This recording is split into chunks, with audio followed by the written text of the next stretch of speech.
안녕하세요. 전지적 역사 시점입니다. 제가 역사를 좋아하는 이유 중 하나가 바로 드라마보다 더 드라마 같은 매력 때문인데요. 여러분은 조선시대 하면 떠오르는 드라마 같은 역사가 있으신가요? 많은 이야기가 있지만 단연 장희빈과 숙종의 러브스토리가 으뜸이지 않을까 싶습니다. 더불어 장희빈과 숙종, 그리고 인현왕후와 숙빈 최씨까지 숙종을 둘러싼 그의 세 여인은 이미 너무나도 유명한 이야기죠. 조선의 악녀라고도 불리는 장희빈과 그녀를 사랑한 숙종.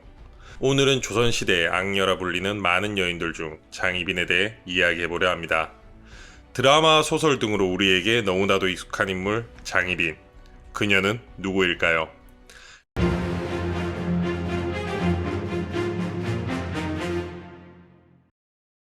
그녀의 본명은 장희빈이 아닌 장옥정. 그녀는 조선 제19대 왕 숙종의 후궁으로 당시 후궁서열 1위인 빈이었으며 그녀의 성인 장애, 복델희와 그녀의 풍계인 빈이 합쳐져 우리에게 익숙한 이름인 장희빈으로 불립니다. 그녀의 출신에 대해 많은 논란이 있지만 아버지는 당시 역관이었던 장영이라는 자로 지금의 통역사, 외교관이라고 할 수 있습니다. 그녀가 천민 출신이라는 설도 있지만 당시 역관은 조선시대에서 양반과 평민의 중간 서열인 중인이었고 장옥정은 중인 집안의 막내딸로 태어나 부족함 없이 자랐습니다. 이런 그녀가 궁녀가 된 이유와 시기는 정확히 기록된 바가 없습니다. 그녀가 어린 나이에 아버지를 여의고 생계가 어려워져 궁녀가 됐다는 설도 있고 아버지의 사촌형인 장현의 공고로 궁녀가 됐다는 설도 있죠. 다만 그녀의 숙부인 장현의 무덤에 있는 비석과 숙종실록에 따르면 그녀가 스스로 머리를 따 올리기 전에 입궁했다고 기록되어 있습니다. 그녀는 궁에 입궁한 뒤 대왕 데뷔 전이 한 궁녀로 숙종의 증조할머니였던 장렬왕후를 모시며 평범한 궁녀 생활을 했습니다. 하지만 다른 궁녀들과 다른 점이 있었던 장옥정, 바로 그녀의 외모였습니다. 그녀의 외모는 역사에도 기록될 만큼 아름다웠습니다. 잠옷 얼굴이 아름다웠다. 조선실록에서 궁궐 여인의 외모가 언급된 건 장희빈이 유일합니다. 말 그대로 경국지색이었던 장희빈. 이런 그녀의 특출난 미모 덕분이었을까요? 그녀가 궁녀가 된 지 10여 년이 지난 1680년 겨울, 그녀를 보고 사랑에 빠진 사내가 나타납니다. 그는 바로 조선 19대 왕 숙종. 당시 숙종의 마음은 외로움과 그리움으로 가득 차 있었습니다. 첫 번째 왕비인 인경왕후가 천연두라는 전염병에 걸려 중전이 된 지 6년 만에 그의 곁을 떠났기 때문이죠. 숙종은 조선왕실 역사상 가장 성격이 불같았던 왕으로 평가됩니다. 감정 기복이 심하고 다혈질이었던 숙종의 성격은 실록에도 기록될 만큼 유명했습니다. 이런 그의 성격에 어머니 명성왕후도 혀를 내둘렀나 봅니다. 세자는 4배로 낳았지만 그 성질이 밤낮으로 다르니 나로서는 감당하기 어렵다. 어머니까지 인정한 괴팍한 그의 성격도 잠재울 만큼 장옥정의 미모는 정말 대단했나 봅니다. 그렇게 장옥정은 숙종의 총애를 받고 승은을 입습니다. 당시 그녀의 나이는 22세로 숙종보다 2살 많았고 승은을 입은 뒤 승은 상궁이 됩니다. 승은 상궁은 궁녀이긴 하지만 궁녀의 업무를 하지 않고 품계는 없지만 후에 품계를 가지는 후궁이 될 수 있는 궁녀로서는 최고의 자리입니다. 평범한 궁녀에서 왕의 사랑을 받고 궁녀로서 최고의 자리에 앉은 장옥정, 그리고 그녀를 향한 숙종의 마음은 식을 줄 모릅니다. 그러던 어느 날 장옥정이 궁에서 쫓겨납니다. 그녀를 쫓아낸 건 숙종의 어머니 명성왕후. 명성왕후는 내명부의 수장인 중전의 자리가 빈 상태에서 숙종이 아름다운 외모의 궁녀 장옥정과 사랑에 빠진 것이 못마땅했습니다. 더군다나 당시 조선의 조정도 장옥정과 숙종 사이를 갈라놓는데 한몫했죠. 숙종은 이전 왕들에 비해 왕권 강화에 누구보다 진심이었습니다. 14세에 보위에 올라 다른 왕들처럼 수렴청정을 해야 했지만 바로 조정에 뛰어들 만큼 정치에 관심이 높았습니다. 당시 조선의 주요 정치 세력은 남인과 서인이었는데 숙종이 보위에 오를 당시에는 남인이 조정을 장악하고 있었죠. 그들의 세력은 점점 커져가며 왕권을 위협했기에 숙종에게 남인들은 눈엣 가시였습니다. 그러던 어느 날 남인들이 역모를 꾀한다고 서인들이 고발합니다. 숙종은 이것을 기회 삼아 남인들을 주요 관직에서 삭탈관직하고 유배를 보내거나 사형시켜 대거 축출합니다. 그렇게 남인들이 몰락하고 조선 조정의 주요 세력은 남인에서 서인으로 바뀌는 이른바 경신환국이 일어납니다. 서인들이 세상을 열어준 경신환국. 역사적으로 주목해야 할 점은 서인들이 축출된 남인들을 어떻게 처리할지 의논하면서 파가 갈리게 됩니다. 남인들을 강력하게 탄압해야 한다는 노론과 이들을 반대하는 소론. 노론과 소론은 조선 후기의 역사는 물론 장희빈과 숙종 그리고 그의 여인들과는 뗄래야 뗄 수 없는 세력들이죠. 이렇게 조선 조정의 주요 집권 세력을 급격하게 교체하는 숙종의 황국 정치가 시작됩니다. 하지만 경신황국은 그 시작에 불과했습니다. 숙종에 의해 조정 세력들이 서인으로 바뀌었고 그의 어머니 명성황후는 서인 세력이었습니다. 명성황후는 원래도 마음에 안 들었던 장옥정인데 거기에 더해 그녀의 숙부가 남인이었기에 장옥정을 더욱 싫어하게 됩니다. 그렇게 장옥정은 하루아침에 궁에서 쫓겨나 사랑하던 숙종과 생이별을 하게 되었습니다. 그녀가 궁 밖으로 쫓겨난 지 얼마 지나지 않아 성대한 행사로 한양이 떠들썩합니다. 1681년 5월 2일 그녀가 사랑하는 숙종의 두 번째 국혼으로 인해 한양은 축제 분위기로 가득했습니다. 숙종은 그렇게 화려한 결혼식으로 두 번째 왕비를 맞이했습니다. 효자였던 숙종은 중전의 자리도 비어 있었고 후사가 없었기에 어머니 명성황후의 뜻에 따라 서인 세력인 인현왕후를 왕비로 맞이합니다. 보통 왕비가 되기 위한 절차는 약 1년 정도 걸리지만 인현왕후는 길고 긴 절차를 몇 개월 만에 통과하고 초고속으로 왕비가 됩니다. 온 나라가 떠들썩한 행사에 장옥정이 몰랐을 리 없었을 겁니다. 그녀의 마음은 어땠을까요? 한편 새로운 중전을 들인 숙종도 아마 장옥정과 같은 마음이었을지도 모르겠습니다. 시간은 어느덧 3년이 흐르고 1683년 10월 숙종이 천년두에 걸리고 맙니다. 당시 천년두는 악성 전염병으로 숙종은 첫 번째 부인인 인경왕후를 이 병으로 잃었습니다. 그만큼 무서운 병이었기에 아들을 위해 무슨 짓이든 마다하지 않았던 그의 어머니 명성왕후는 궁으로 무당을 불러 구술하며 기도를 합니다. 그러던 어느 날 무당은 명성왕후에게 이렇게 말합니다. 절식을 하고 매일 호쪼고리 차림으로 냉수욕을 하며 치성을 올리셔야 합니다. 명성왕후는 무당의 말에 따라 추운 날씨였음에도 속옷 차림으로 차가운 물을 맞으며 기도를 하기 시작합니다. 그러다 독감에 걸린 명성왕후는 같은 해 12월 사망합니다. 어머니의 이런 희생 때문인지 얼마 후 숙종은 쾌차하게 되고 어머니 명성왕후의 3년상을 치르기 시작했습니다. 어머니를 잃은 슬픔으로 가득 차야 할 그의 마음 한켠에는 여전히 장옥정을 향한 그리움으로 가득 찼습니다. 이런 그의 마음을 안 인현왕후, 그녀는 중전이 된 지 3년째인 1684년 숙종에게 이렇게 말합니다.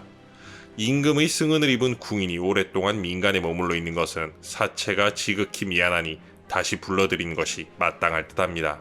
숙종은 어머니의 3년상이 끝난 1685년 장옥정과 궁에서 제외합니다. 그녀가 궁에서 쫓겨난 지 4년 만입니다. 인현왕후의 권고로 다시 숙종과 재회하게 된 장옥정.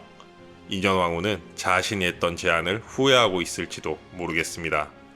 장옥정이 궁으로 들어오자마자 숙종은 중궁전에 발길을 끊고 그동안의 그리움을 나누기에 정신이 없었기 때문이죠.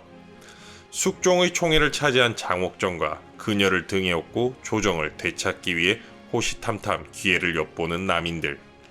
그런 그녀를 당시 조정의 주요 세력인 서인들이 가만히 놔둘 리 없었겠죠. 그녀가 궁에 들어오고 서인들은 천재지변의 모든 원흉을 그녀의 탓이라 하고 제왕은 여색을 멀리해야 한다는 등 그녀를 궁에서 내쫓을 것을 숙종에게 계속해서 어필합니다. 후궁도 아니고 한낱 임금의 승은을 입은 상궁일 뿐인데 그렇게까지 강렬히 반발할 필요가 있었을까 싶습니다. 계속된 서인들의 거센 반발은 오히려 불같은 숙종을 더 자극했습니다. 1687년 장옥정이 궁에 돌아온 지 약 2년 뒤 숙종은 장옥정을 승은상궁에서 종사품 수건의 풍계를 주고 정식 후궁으로 책봉했습니다. 정식 후궁이 되었으니 서인들과 인현왕후가 그녀를 공격하거나 출궁 요구를 강력하게 하지 못하게 함이었겠죠. 당시에도 파격적인 행보였습니다. 원래 승은을 입은 승은상궁이 정식으로 품계를 가진 후궁이 되기 위해선 임금의 승은을 입고 임신을 해야지만 가능했습니다. 임신도 하지 않은 채 수건이라는 정식 후궁의 풍계를 받았다는 점에서 숙종이 얼마나 장옥정을 사랑했는지 알 수 있습니다. 정식 후궁이 된 장옥정을 위해 숙종이 준비한 선물은 또 있었습니다. 임금이 궁인장씨를 위하여 별당을 짓는 일인데 외부 사람들의 귀를 번거롭게 하지 않으려고 이른 아침과 늦은 저녁에 목재를 운반하게 한 일이 있었다. 숙종은 그녀를 위한 별궁까지 지어주고 장옥정은 그렇게 수건이 된 이후에도 숙종의 사랑을 한몸에 받습니다. 둘의 사랑이 깊어질수록 숙종과 인현왕후의 사이는 점점 멀어져만 갑니다. 그러던 어느 날 서인들과 인현왕후의 불안감을 더 조여오는 소식이 들립니다. 수건이 된 장옥정의 회인, 그녀가 드디어 임신을 했습니다. 후사가 없었던 인현왕후는 얼마나 불안했을까요? 숙종의 사랑을 한몸에 받는 여인이 아들까지 낳는다면 장옥정의 임신 소식이 들린 후에는 하루하루 불안감에 떨었을 것 같습니다. 얼마 후 1688년 10월 28일 궁궐 안에 울려 퍼지는 아기 울음소리. 동시에 궁궐이 긴장감이 감도는 이때 모두가 기다리고 있던 아기의 성별. 드라마처럼 장옥정은 아들을 낳았습니다. 그렇게 숙종은 오랫동안 고대하던 첫 아들을 품에 안았습니다. 반면 이 소식을 들었을 인현왕후와 서인들의 모습이 그려지시나요? 그들의 마음을 아는지 모르는지 숙종은 그가 즉위한 지 15년 만에 첫 아들을 낳아준 장옥정에게 정이품인 소의 풍계까지 내립니다. 정말 엎친 데 덮친 격이었을 겁니다. 하지만 이보다 더 드라마 같은 일이 일어납니다. 첫 아들을 품에 안은 숙종의 행복에 불씨를 던진 사건이 터집니다. 장옥정이 소위가 되기 며칠 전 숙종은 출산을 한 지 얼마 안 된 그녀를 위해 사가에 있는 그녀의 어머니를 궁으로 불러 산후조리를 도우라 어명을 내립니다. 그리고 며칠 뒤 그의 어명에 따라 그의 어머니가 궁으로 입궁합니다. 그때 그녀가 타고 온 가마를 보고 지나가던 한 서인이 그녀를 향해 이렇게 소리칩니다. 한낱 천한 역관의 처가 교자를 타는 것도 이미 참람하다고 할 것인데 감히 법을 어기고 옥교를 타다니 엄연한 불법이다. 당시 역관은 직책이 있는 관직이었지만 문관 내에서 천인으로 취급당했고 장수건의 아버지가 이런 취급을 받은 역관이었기에 그녀의 어머니 또한 천인 취급을 받았습니다. 게다가 그녀가 타고 온 옥교는 덮개가 달려 문과 창문을 따라 집처럼 꾸민 가마로 3품 이상의 부녀자들만 탈 수 있게 법으로 정해졌습니다. 이런 옥교를 천인이었던 장옥정의 어머니가 탄 것에 화가 난 서인 이익수는 그녀를 가마에서 강제로 끌어내리고 그녀의 하인들을 눈앞에서 매질을 하고 체포합니다. 그렇게 이익수는 임금의 어명에 따라 궁으로 입궁하던 장옥정의 어머니에게 굴욕을 주게 됩니다.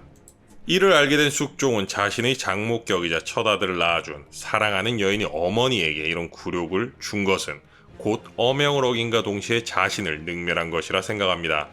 게다가 국법으로 정해지긴 했어도 관직이 없는 양반가의 부녀자나 궁녀, 심지어 기생들도 타고 다녔고 그의 어머니 명성왕후가 친애하던 무당도 옥교를 타고 궁에 출입했다는 점에서 잘 지켜지지 않았던 법이었죠.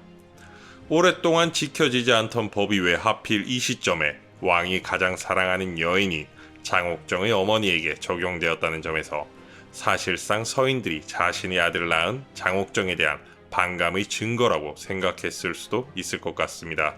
장수건이 장소위가 되고 그녀가 아들을 낳은 지 몇 달이 지나 숙종은 옥교 사건을 계기로 서인들에 대한 반격을 준비합니다. 1689년 1월 11일 그동안 장옥정을 향한 서인들의 공격에 소극적으로 대응했던 그는 결심에 찬 얼굴로 조성 대신들 앞에 선언합니다.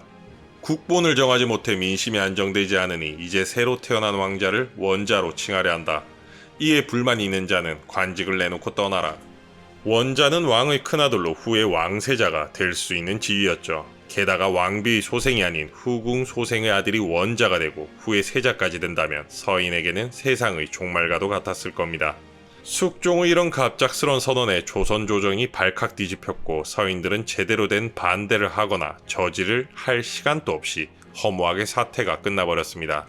숙종이 원자 칭호를 선언한 지 불과 4일 후인 1689년 1월 15일에 장옥정의 소생인 왕자 윤에게 원자명을 내려 종묘와 사직에 고했기 때문입니다. 이런 숙종의 파격적인 행보에 조정을 좌지우지하던 서인들조차 아무것도 할 수 없었습니다. 조선 왕조에서 가장 중요하게 생각했던 종묘와 사직에 고한 일에 반발을 했다면 그것은 곧 선대왕들을 한꺼번에 능멸하는 것이었기에 서인들도 소극적으로 반발을 할 수밖에 없었습니다. 하지만 이 또한 숙종은 용서하지 않았습니다. 소극적으로라도 반발한 사람들은 파직시켜버립니다. 그렇게 조선 조정의 전체가 견제하던 숙종의 여인 장옥정의 아들이 태어난 지 100일도 채 안 되어 원자로 책봉됩니다. 원자 책봉의 충격이 가시기도 전 서인들의 불안을 더욱 고조시킨과 동시에 우리 역사에 길이길이 남는 인물이 탄생합니다. 우리에게 너무나도 익숙한 그 이름, 장희빈.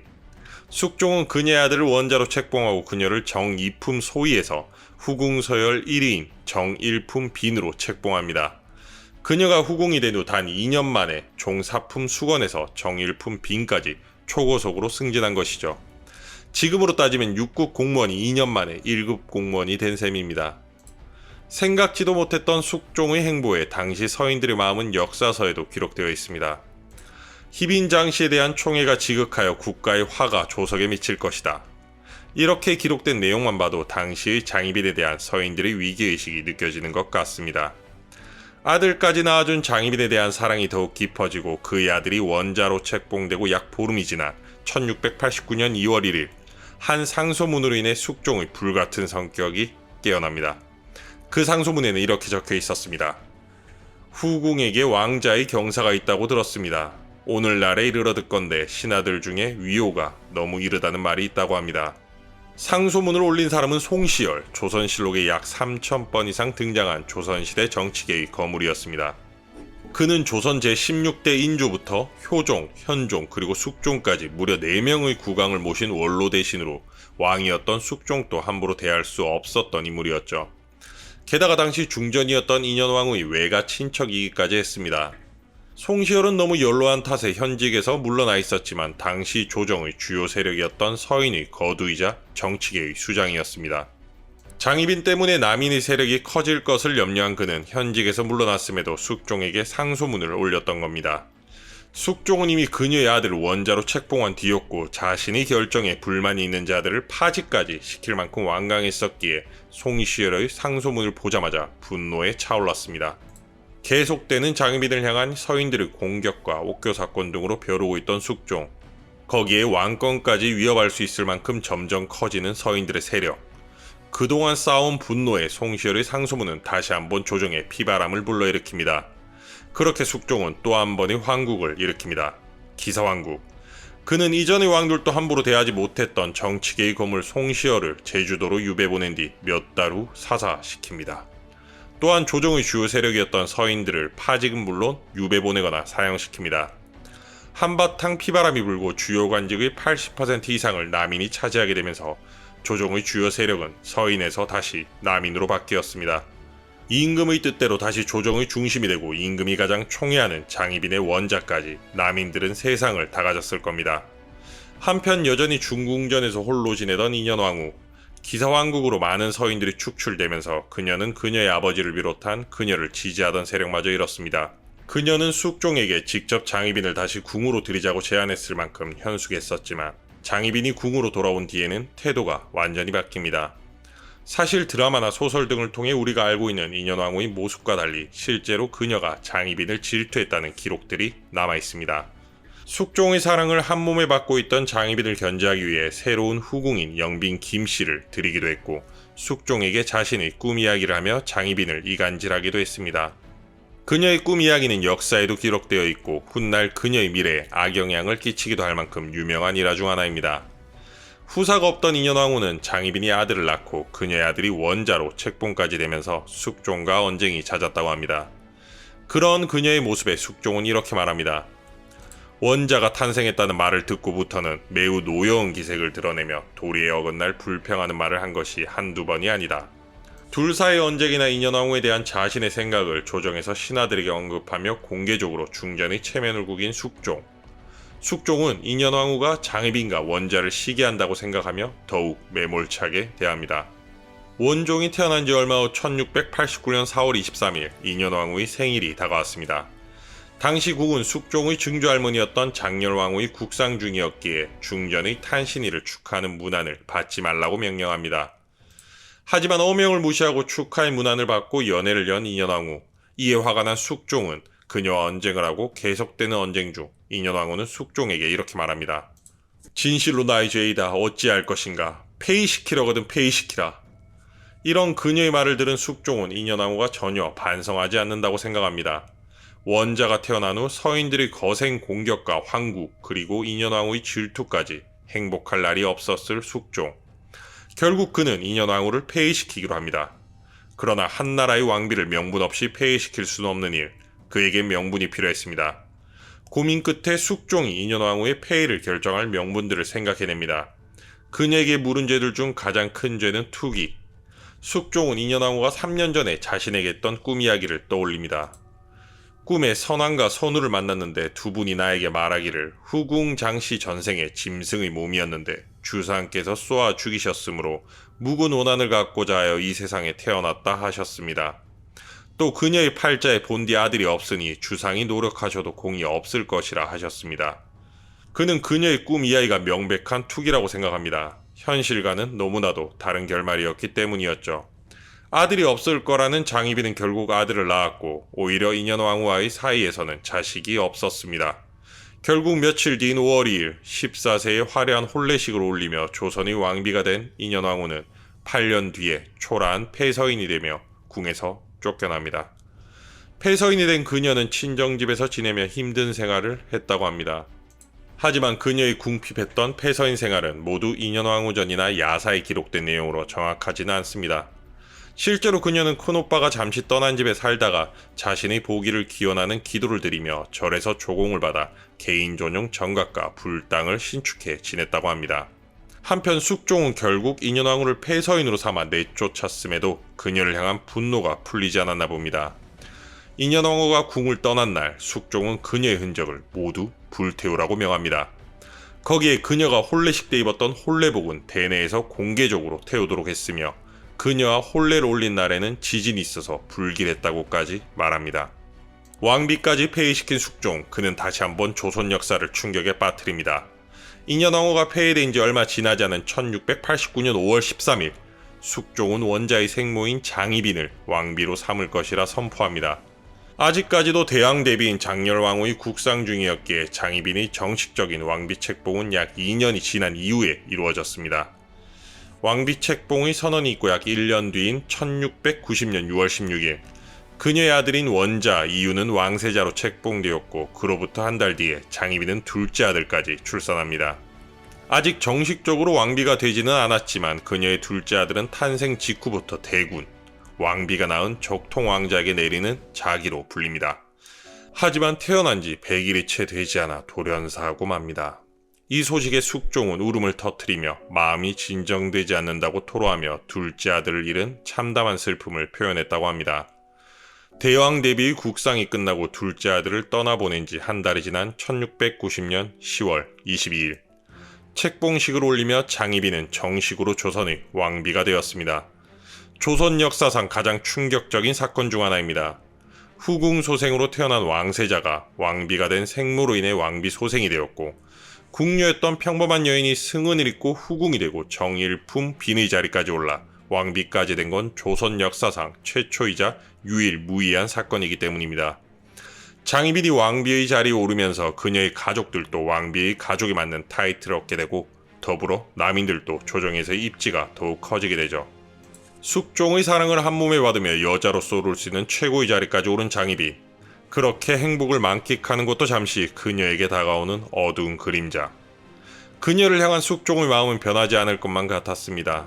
감정 기복이 심하고 불같은 숙종의 마음을 어떻게 할까요? 1692년 장희빈이 중전의 자리에 오른 지 3년이 다 되어가던 어느 날 승은을 입은 궁녀가 나왔다는 소식에 다시 한번 궁이 시끄러워집니다.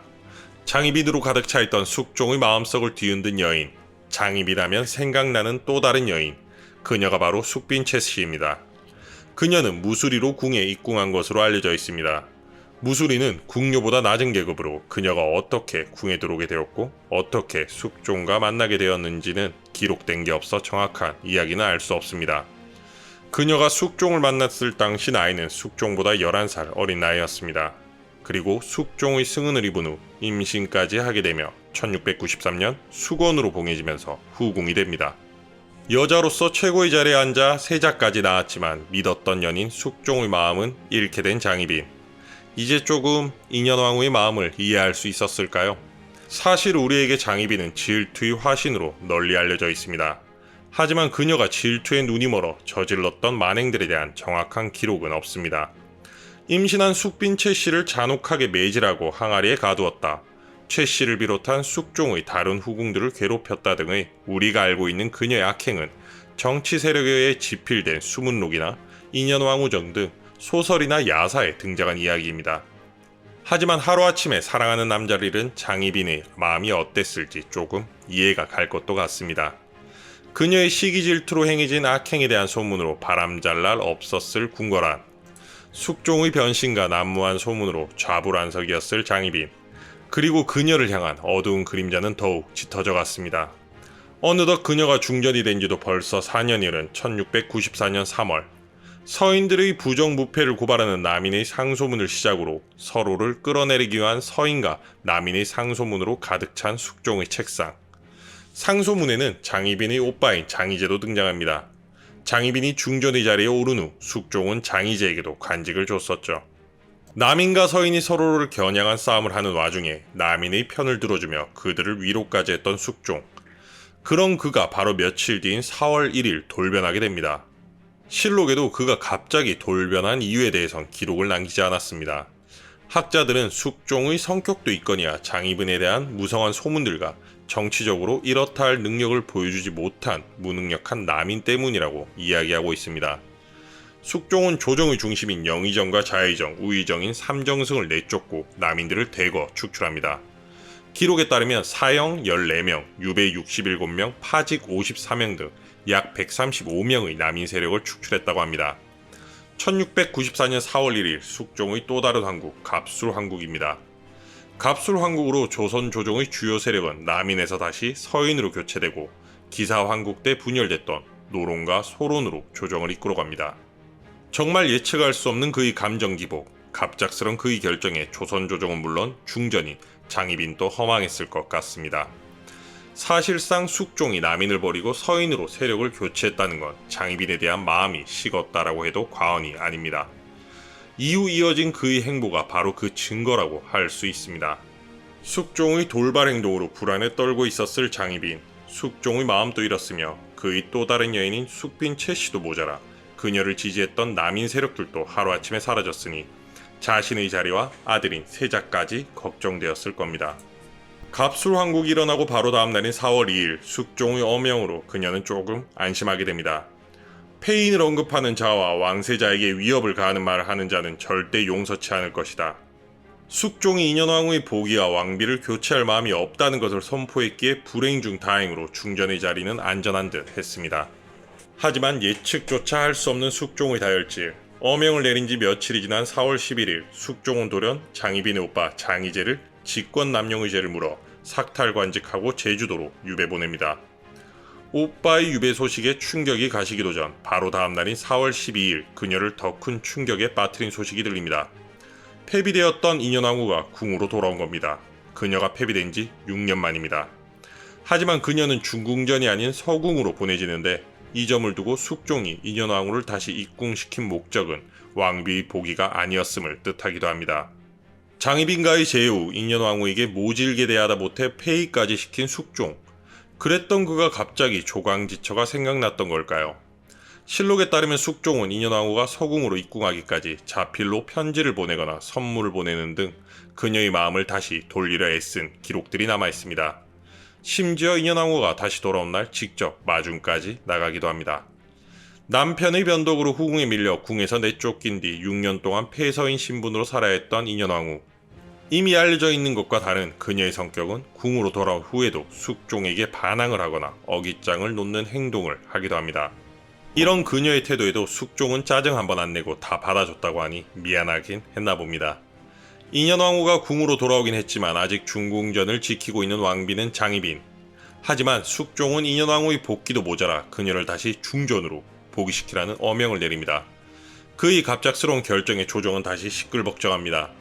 갑술 황국으로 인현왕후의 세력이었던 서인들이 조정이 중심이 되었기에 당연히 폐비됐던 인현왕후의 왕비 복위는 일사천리일 줄 알았지만 실상은 그녀의 재입궁이 그리 달갑지만은 않았습니다. 기사 황국대 남인의 처사를 두고 당판에 분열됐던 서인들, 그들이 인현왕후의 복위 문제를 두고 이번엔 완전히 분열되게 됩니다. 장희빈을 폐비시키고 인현왕후를 다시 왕비로 복위시켜야 한다는 노론과 장희빈은 왕세자의 생모임을 주장하며 그들을 반대하는 소론, 계속되는 언쟁 속에 숙종의 결단으로 조선의 역사는 다시 뒤집힙니다. 한나라의 중전이 두려울 수는 없으니 중전 장씨 옥보를 부수고 타고 다니던 가마를 불태우라. 옥보는 왕비에게 상징과도 같은 도장이었고 가마를 태웠다는 건 이전 인현왕후 때처럼 그녀의 흔적을 지우기 위함이 아니었을까요? 정말 알 수 없는 숙종의 마음. 개인적으로 워낙 왕권 강화에 진심이었던 숙종이 갑수로 한국으로 서인들을 다시 궁에 들이면서 남인치기였던 장희빈이 계속 중전 자리에 앉아 있으면 이전처럼 많은 구설수에 골머리를 썩을 수도 있고, 만약 그의 마음속에 아직 장희빈이 자리하고 있었다면 그런 구설수에 상처받을 장희빈을 생각해서가 아니었을까 생각해봅니다. 인현왕후가 궁에 다시 돌아온 지 5일이 지난 1694년 4월 17일, 왕의 총애로 역사상 유일무이하게 궁리에서 왕비의 자리까지 오른 장희빈은 약 5년 만에 왕비의 자리에서 다시 희빈으로 강등됩니다. 우리가 알고 있는 장희빈이 왕비에서 후궁으로 강등된 사건은 실제와 너무 다르지 않나요? 흔히 장희빈이 죄를 지어 강등되고 인현왕후는 장희빈이 모함으로 폐위됐다는 것이 밝혀져 복위된 것으로 알려져 있습니다. 하지만 당시 규범에 따르면 쫓겨난 정실 부인을 다시 들이면 새로 들인 정실 부인은 친정으로 돌려보내거나 첩으로 강등시킨다라는 법이 있었습니다. 즉 인현왕후가 모함으로 인해 폐비되었다가 무죄임이 밝혀져 복위된 것도 아니고 장희빈이 그 죄를 지어 강등된 것이 아닌 그저 당시 국법에 따른 것이었죠. 인현왕후가 궁으로 돌아온 지 2개월이 지난 6월 1일, 다시 한번 즉위식을 통해 그녀는 한 번 더 정식으로 왕비에 책봉됩니다. 조선 역사상 최초로 2번 왕비가 된 여인, 폐비가 다시 왕비로 복위한 유일무이한 왕비, 그녀 또한 조선 역사에서 새로운 타이틀을 얻게 됩니다. 장희빈이 후궁으로 강등되면서 그녀의 아들인 세자는 하루아침에 어머니가 바뀌었습니다. 인현왕후는 왕비로 복위된 이후에도 후사가 없었고 본디 후궁이 낳은 아들은 중전의 아들로 입적되는 것이 원칙이었기에 장희빈의 아들인 왕세자가 인현왕후의 아들이 된 것이죠. 이 둘은 매우 사이가 좋았다고 합니다. 믿었던 숙종의 변심으로 그의 마음은 물론 왕비의 자리와 아들까지 잃은 장희빈. 절대악녀라는 타이틀에 맞게 그녀의 초서였던 취선당은 하루가 멀다 하고 밥상을 엎는 소리야 악을 지르는 소리로 조용할 날이 없었다고 합니다. 이 또한 실록에 기록된 내용이 아닌 소설과 야사 속에 등장하는 설화이긴 합니다만 하루아침에 찬밥 신세가 되고 모든 것을 빼앗긴 장희빈의 심정이 이해가 될 것 같습니다. 숙종에 대한 원통함이 채 가시기도 전에 강등도 모자라 세자인 아들이 생모가 아닌 중전 인현왕후의 아들이 되었으니, 게다가 사이까지 좋은 둘을 보면서 아들까지 빼앗긴 마당에 저라도 눈이 뒤집혔을 것 같습니다. 한편 이 모든 상황을 지켜봤을 숙빈 최씨, 그녀는 이런 상황 속에서도 숙종의 사랑을 독차지하고 있었습니다. 장희빈의 심정을 아는지 모르는지 숙빈 최씨에게 푹 빠져있던 숙종. 장희빈이 강등된 지 몇 달 뒤 숙원이었던 최씨는 숙종의 특명으로 종이품 수기가 되고 2달 뒤에는 둘째 아들까지 낳게 됩니다. 이미 그녀는 첫째 아들을 낳았지만 태어난 지 2달 만에 사망하게 됩니다.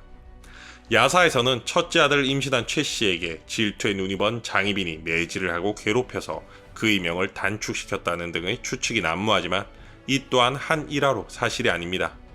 그렇게 그녀가 낳은 둘째 아들 영인군은 형과 달리 건강하게 잘 자라 이후 조선 역사에 큰 획을 남기는 인물이 됩니다. 이 연인군이 후에 어떻게 되는지는 곧 말씀드리겠습니다. 이후 수기가 된 최씨는 종일품 귀인을 거쳐 1699년 정일품 빈에 봉해지면서 우리에게 익숙한 이름인 숙빈 최씨가 됩니다. 인현왕후가 궁에 돌아오고 그 유명한 숙종의 세 여인이 모두 궁에 모인 가운데 그들을 둘러싼 유언비어로 궁은 바람잘 날이 없게 됩니다. 인현왕후가 다시 왕비로 복위한 지도 벌써 6년이 지나 1700년 3월, 인현왕후가 병에 걸렸다는 소식으로 궁궐은 다시 시끄러워집니다. 드라마에서 본 것처럼 병을 앓다가 유언을 남기고 떠난 그녀의 마지막 모습은 실상과 너무 달랐습니다. 실제로 그녀는 병을 얻은 뒤 각종 후유증과 합병증으로 고통받으며 1년 6개월 동안 처절하게 투병하다가 새벽에 호흡곤란으로 사망합니다. 그녀가 떠나기 하루 전 숙종은 그녀의 오빠들을 궁궐로 불러들입니다. 그녀가 자신의 죽음을 짐작해서였을까요? 생사를 오가던 인현왕후는 사가에서 온 오빠들에게 이렇게 말합니다. 궁중 법도에 따르면 후궁의 궁녀들은 중궁전에 드나들 수 없는데 희빈의 궁녀들이 항상 나의 침전에 수시로 출입하고 창에 구멍을 내어 엿보는 등의 짓을 하기까지 하였다.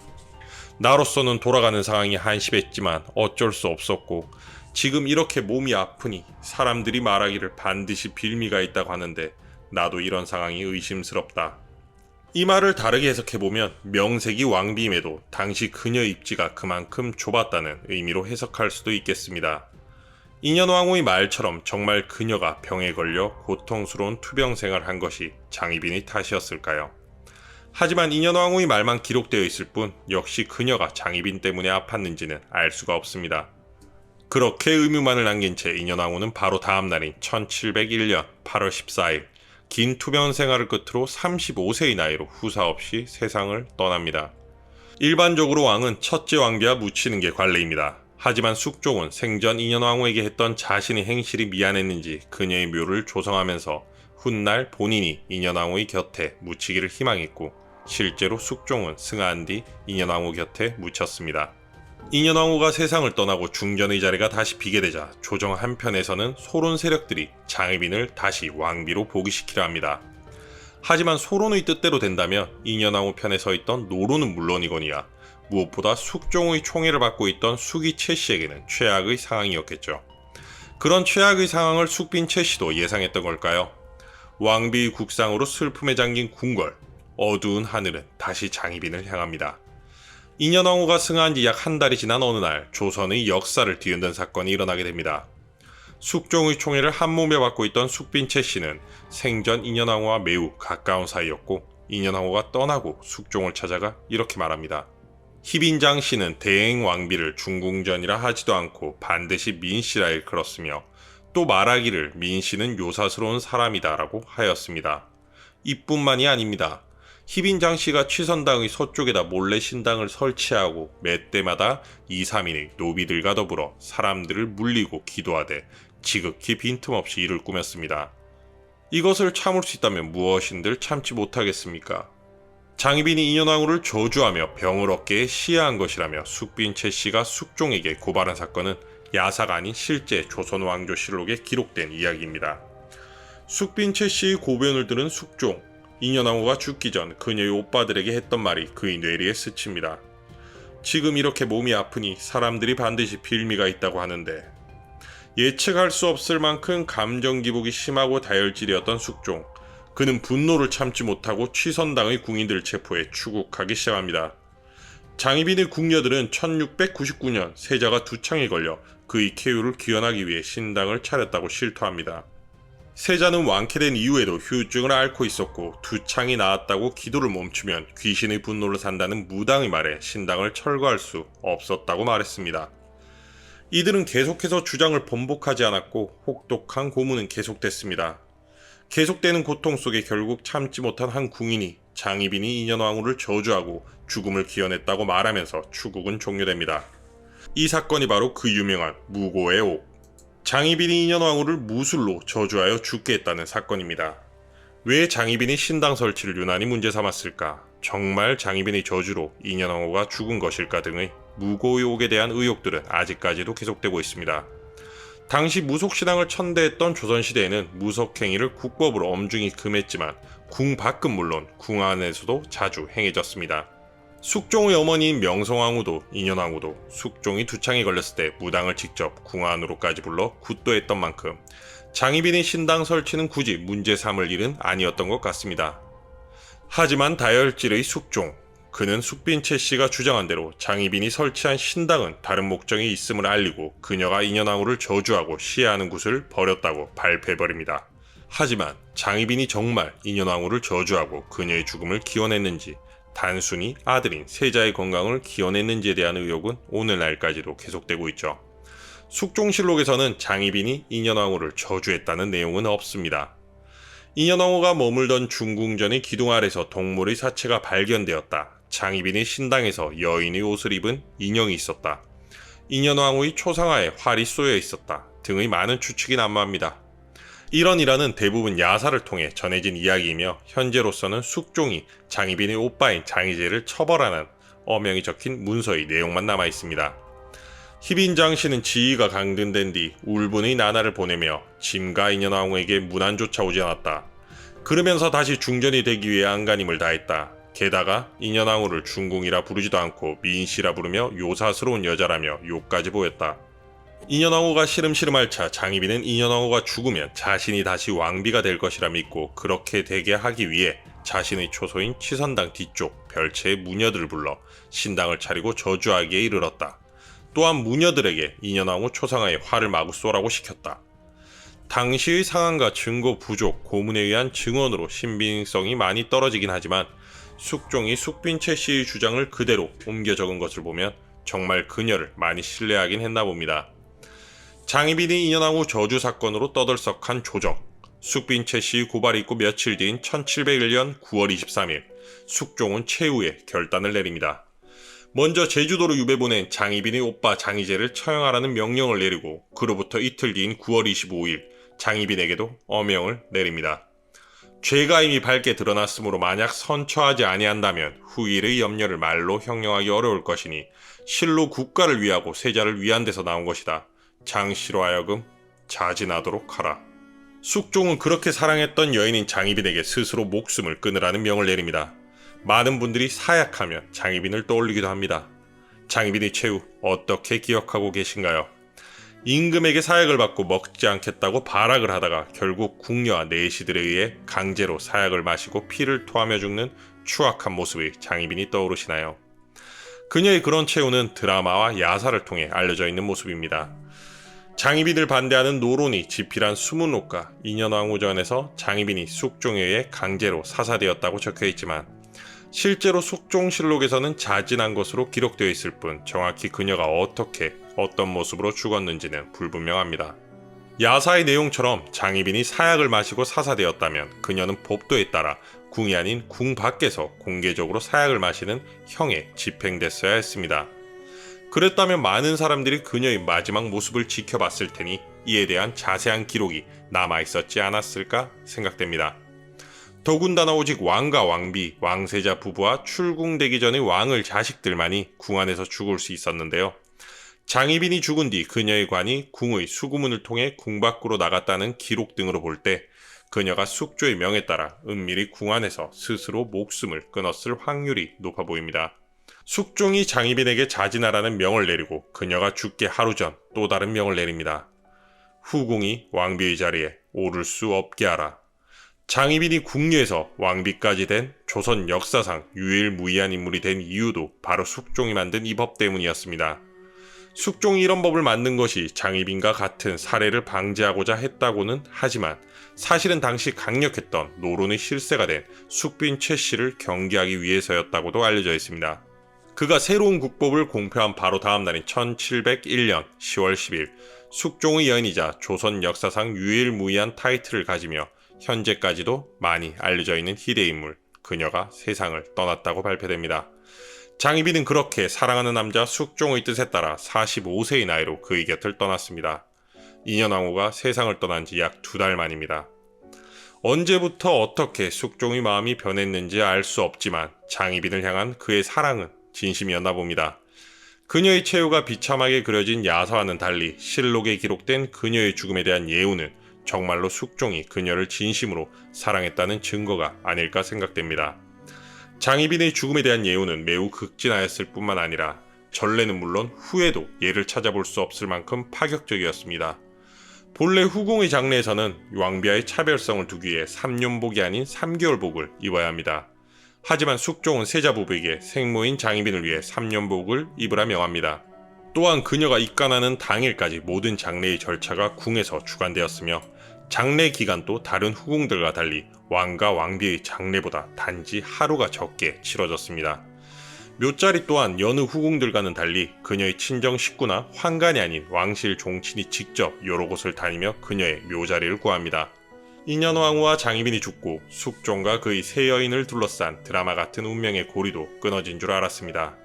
그들이 즐긴 운명의 고리는 숙종과 그의 세 여인이 모두 사망한 후에도 계속 이어집니다. 숙종이 승하하고 장희빈과 그의 아들인 왕세자가 다음 보위를 이어 조선 제20대 왕 경종으로 즉위하게 됩니다. 하늘에서도 아들의 즉위 소식에 기뻐했을 장희빈. 하지만 그 기쁨은 오래가지 못합니다. 그녀의 아들 경종이 즉위한 지 4년여 만에 갑작스레 사망하기 때문이죠.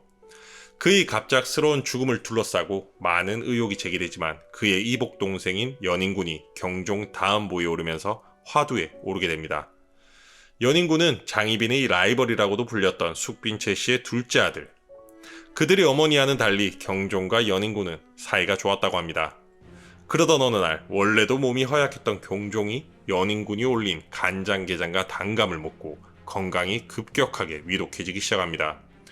그렇게 의식불명 상태에 빠지게 된 경종은 동생 연인군이 올린 음식을 먹은 지 6일 만에 사망합니다. 정말 연인군이 그의 형을 독살이라도 한 것일까요? 아니면 건강이 안 좋았던 경종에게 하필 연인군이 올린 음식이 안 맞았던 걸까요? 이런 구설수에도 후사가 없던 경종이 갑작스럽게 사망하자 조정 대신들은 바로 다음 왕을 세우게 됩니다. 경종을 이어 다음 보위에 오른 그의 이복 동생이자 숙빈채 씨 아들 연인군. 그는 바로 조선 역사상 최장기 무려 51년 7개월 동안 집권한 왕이자 아들을 죽인 비정한 왕 영조입니다. 그가 즉위하자마자 경종의 독살설이 거론되지만 확인된 바가 없어 확실하지는 않습니다. 그러나 그의 아들 사도세자의 죽음으로 독살설의 주장은 더욱 탄력을 받습니다. 자식까지 비참하게 죽였으니 자신의 형, 그것도 이복 형을 죽이지 못할 이유가 없다고 생각했기 때문이죠. 그들의 어머니인 장희빈과 숙빈채 씨가 생전에 지독하게 엮였음에도 운명의 고리는 그녀들이 죽은 후에 아들들에게까지 연결되었습니다. 영원할 것 같았던 숙종과 장희빈의 러브스토리. 만약 숙종의 변심이 없었다면 그들의 이야기는 아름다운 로맨스로 남았을지도 모르겠습니다. 또한 장희빈의 모습도 야사에서 달리 그려졌을 수도 있었겠죠. 워낙 사극이나 소설 등을 통해 너무나도 익숙한 인물인 조선의 대표적인 악녀 장희빈. 우리는 이미 그녀를 대부분 야사에서 그려진 악녀의 끝판왕으로 기억하고 있어 한편으론 안타까운 마음이 들기도 합니다. 정말 그녀는 악녀였을까요? 그녀가 정말 야사에 그려진 대로 악행을 저질렀다면 실록에 따른 그녀의 사후 파격적인 대우는 상상할 수 없었을 것 같습니다. 더욱이 불같은 성격의 숙종이 장희빈의 그런 모습들을 보고 가만히 있었을지도 의문입니다. 그리고 그녀의 악행은 당시 장희빈 세력의 정치적 라이벌이었던 서인인 노론에 쓰여진 야사들과 인현왕후전 등에 쓰여있다는 점도 의심해봐야 할 것 같습니다. 조선의 악녀와 신데렐라라고도 불리는 장희빈. 오히려 진짜 악녀는 장희빈이 아닌 인현왕후나 숙빈채 씨일 가능성도 열어둬야 할 것 같습니다. 개인적으로 진정한 조선의 신데렐라는 장희빈이 아닌 숙빈채 씨가 아닐까 생각합니다. 장희빈은 중인으로 태어나 궁으로 입궁해 후궁에서 왕비까지 되었으며 그녀의 아들은 후에 경종이 됩니다. 하지만 숙빈채 씨는 정확한 출신은 알 수 없지만 궁녀보다 낮은 무수리에서 후궁 서열 1위인 비의 자리까지 오른 인물입니다. 게다가 그녀의 아들은 조선 왕조의 최장기 집권한 왕이 되죠. 결과적으로 봤을 때 진정한 조선의 신데렐라이자 숙종의 세 여인 중 진정한 승자는 숙빈채 씨가 아닐까 싶습니다. 장희빈은 숙종의 총애를 받자마자 조정 대신들의 입에 오르내리며 공격을 당합니다. 사실 궁녀가 승은을 입고 후궁이 되는 것은 일도 아니었을 텐데 왜 신하들은 그토록 장희빈을 견제하며 공격했을까요? 장희빈과 숙종, 인현왕후와 숙빈채 씨, 이들은 당시의 정치적 상황을 배제하고 이야기하기 힘들 것 같습니다. 많은 사람들이 장희빈과 인현왕후는 숙종의 정치적 희생양이 아니냐는 의견을 내고 있기도 합니다. 실제로도 왕권 강화에 누구보다 진심이었던 숙종이었기에 당시 서인과 남인이 치열한 당파 싸움에 휘둘리지 않고 왕권을 지키기 위해 필요했던 어쩔 수 없는 선택이라고 해석하는 역작자들도 있습니다. 하루가 멀다 하고 장희빈을 겨냥한 상소문을 내는 조정 대신들과 예측조차 할 수 없는 불같은 성격을 가진 숙종. 거기에 명성왕후에 내쫓겨지는 등 갖은 수모를 겪어야 했던 장희빈. 언제 다시 궁으로 돌아갈 수 있는지, 다시 돌아갈 수는 있는지조차 불투명했던 상황 속에서 포기하지 않고 인내한 끝에 다시 숙종과 재회하게 됐습니다. 5년 만에 사랑하는 사람과 다시 만나 행복한 나날을 보낼 수도 있었지만 그녀를 향한 숙종의 마음이 깊어질수록 그녀를 향한 공격도 심해졌죠. 결국엔 믿었던 숙종마저 변심하면서 버림을 받고 사랑하는 남자의 말에 따라 스스로 세상을 떠나야 했던 그녀. 비록 시기와 질투에 눈이 멀었다곤 하지만 궁녀에서 왕비의 자리까지 오를 수 있었던 것, 분명 숙종의 사랑과 운 때문만은 아니었을 겁니다. 해피엔딩으로 끝날 수도 있었을 장희빈과 숙종의 사랑, 이런 수모가 없었다면 그들의 엔딩이 조금 달라졌을까요? 오히려 그런 수모를 겪으면서 그녀는 더욱 단단해져 왕비까지 됐을지도 모르겠습니다. 만약 그녀가 모든 것을 포기했다면 역사는 달라졌겠죠.